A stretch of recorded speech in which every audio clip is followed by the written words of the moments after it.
우리는 서양사를 좀 배우기 때문에 나치 십자가의 의미를 알고 그래서 안 쓰잖아요.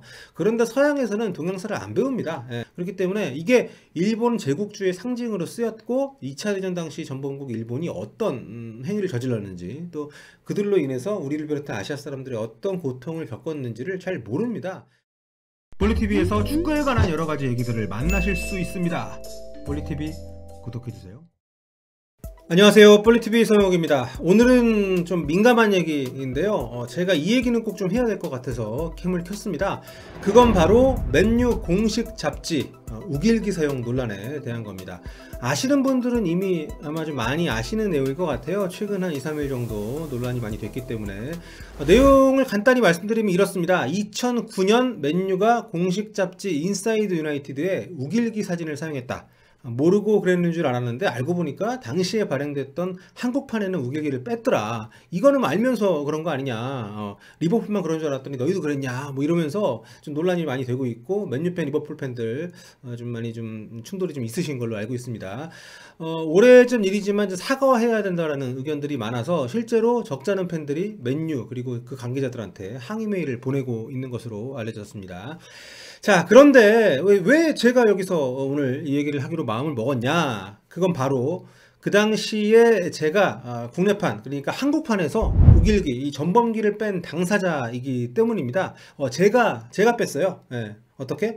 제가 바로 한국판 편집장이었기 때문이죠. 진짜 인사이드 맨유 얘기를 제가 유튜브에서 하게 될 줄은 몰랐네요. 이거 좀 망한 지가 오래된 잡지여서. 이 논란은 그래서 제가 가장 잘 알고 있을 것 같아서 제가 이 캠을 켜고 말씀을 드리기로 마음을 먹은 거죠. 지금부터 차근차근 상황을 돌아보도록 하겠습니다. 당시에 저는 이제 그 잡지 포포트를 창간해서 사실상 편집장 일을 하고 있었는데요. 포포트 한국판이 2007년 여름에 창간을 했는데 포포트 원판을 제작하는 회사 이름이 헤이마켓이라고 영국 회사입니다. 이 회사가 유에파, 그러니까 유럽 축구 연맹하고 계약을 맺고 챔피언스 리그 공식 잡지도 만드는 회사였어요. 챔피언스라고 아마 보신 분들도 많이 계실 것 같습니다. 포포트를 내면서 이 챔피언스 잡지를 좀 번역판으로 제가 좀 끼워드리기도 하고 그랬었거든요. 그런데 이 헤이마켓이라는 회사가 만드는 오피셜 잡지가 또 있었는데요. 그게 바로 맨체스터 유나이티드의 공식 잡지 인사이드 유나이티드였습니다. 헤이마켓에서 당시 제가 있던 회사에 이 잡지도 한글판을 내지 않겠느냐는 제안을 해요. 처음에는 아마 이게 좀 포포트 부록처럼 나갔던 걸로 기억을 합니다. 판매를 안 하고. 그런데 나중에 이제 여러 이유로 스토리 플러스라고 다른 이름으로 회사를 만들어서 거기서 이제 내게 됩니다. 제가 이 회사로 좀 소속이 바뀌면서 제가 이 인사이드 맨유 잡지의 편집장 역할도 맡게 됐죠. 당연히 별로 안 하고 싶었어요. 왜냐하면 이게 월급도 안 올려주고 일을 추가로 하게 된 거기 때문에. 게다가 이게 맨유 이제 아주 매니악한 잡지여서 번역도 좀 어려워요. 제한사항도 좀 많아서 체크할 것도 좀 많았기 때문에. 여하튼 그렇게 해서 좀 한국에 좀 자리를 잡기 시작을 했던 게 인사이드 유나이티드의 한글판인 인사이드 맨유였습니다. 당시에 이제 박지성 선수가 맨유에서 뛸 때였기 때문에 맨유 인기가 한국에서 굉장히 좀 많았습니다. 그래서 좀 매달 1000부 넘게 찍었던 걸로 제가 기억을 하는데 시중 서점에서 좀 판매를 많이 했었어요. 이때 그 맨유 내한 경기 할 때 서울 월드컵 경기장 앞에서 부스 만들어 가지고 인사이드 맨유 잡지 홍보 좀 사인회 같은 것도 제가 하고 그랬습니다. 네. 아무튼 이게 좀 맨유 경기 제가 MBC ESPN 중계할 때여서 맨유에 대해서 좀 많이 알던 시절이었고 잡지 편집도 제가 좀 꼼꼼히 열심히 좀 봤었습니다. 번역도 번역이지만 한국 실정에 안 맞는 내용이나 뭐 광고 같은 거를 좀 빼고 또 표지에 매월 가급적이면 박지성 선수 얼굴을 넣기도 했었고요.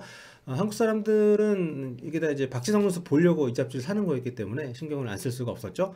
그러다가 문제의 2009년 1월호가 도착을 한 겁니다. 안에 이 떡하니 우길기가 박혀 있었어요. 자료를 받아보니까 아주 시겁했죠. 네. 이 얘기를 하려면 당시 인사이드 맨유, 그러니까 한국판이 출간되는 과정을 좀 말씀드릴 필요가 있을 것 같습니다.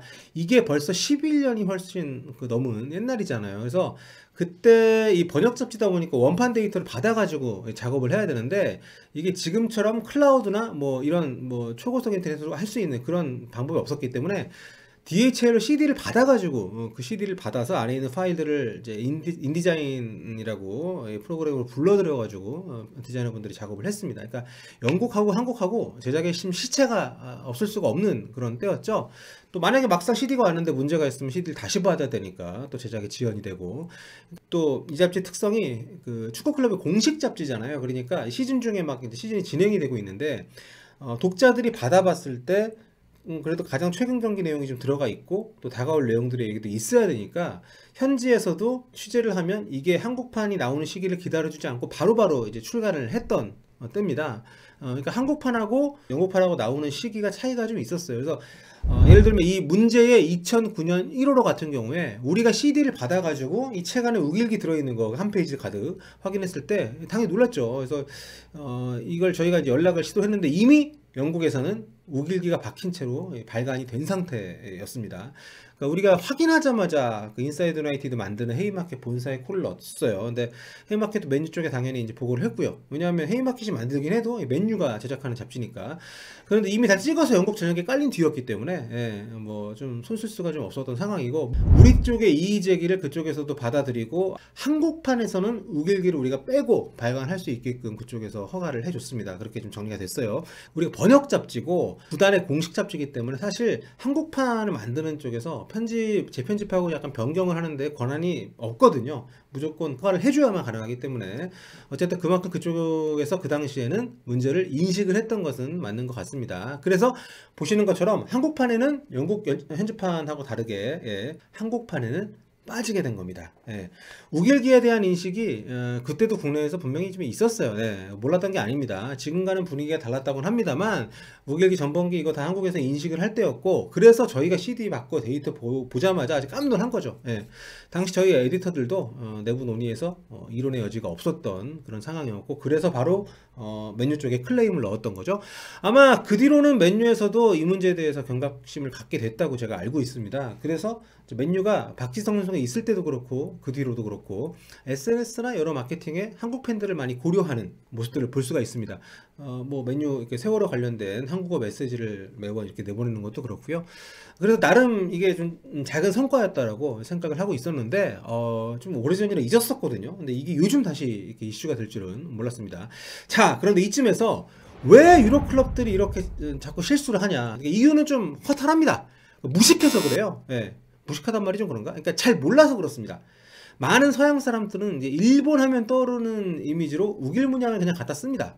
역사적인 맥락이나 어떤 서사가 새겨진 문양인지는 뭐 관심이 없고 잘 몰라요. 우리는 서양사를 좀 배우기 때문에 나치 십자가의 의미를 알고 그래서 안 쓰잖아요. 그런데 서양에서는 동양사를 안 배웁니다. 그렇기 때문에 이게 일본 제국주의 상징으로 쓰였고 2차 대전 당시 전범국 일본이 어떤 행위를 저질렀는지, 또 그들로 인해서 우리를 비롯한 아시아 사람들이 어떤 고통을 겪었는지를 잘 모릅니다. 그래서 이 우길 문양을 아무렇지 않게 쓰는 대부분의 서양 사람들은 그냥 모르는 거예요. 물론 이렇게 알려줘도 무시하는 몰리각한 놈들도 있긴 하겠습니다만, 그래도 양식 있는 사람들은 이런 얘기를 듣게 되면 이 문제가 있구나 공감을 하고 다시 안 쓰는 거죠. 그래서 우리가 이렇게 끊임없이 계속 얘기를 하고 알려야 되는 겁니다. 지금도 많은 분들이 이 영어나 이렇게 다양한 외국어를 통해서 그 우길기 전범기의 의미를 많이 알리는 작업들도 하고 계시고요. 인사이드 유나이티드, 그러니까 맨유 공식 잡지가 11년 전에 이 문양을 잡지에 큼지막하게 이렇게 넣었던 것도 이제 그래서라고 볼 수 있습니다. 알면은 못 쓰겠죠. 설마. 저희가 한국판 만들다가 그 문양 보고 항의를 했을 때 한국판에 빼도 좋다고 허가를 했던 것도 그래서라고 생각을 하고 있습니다.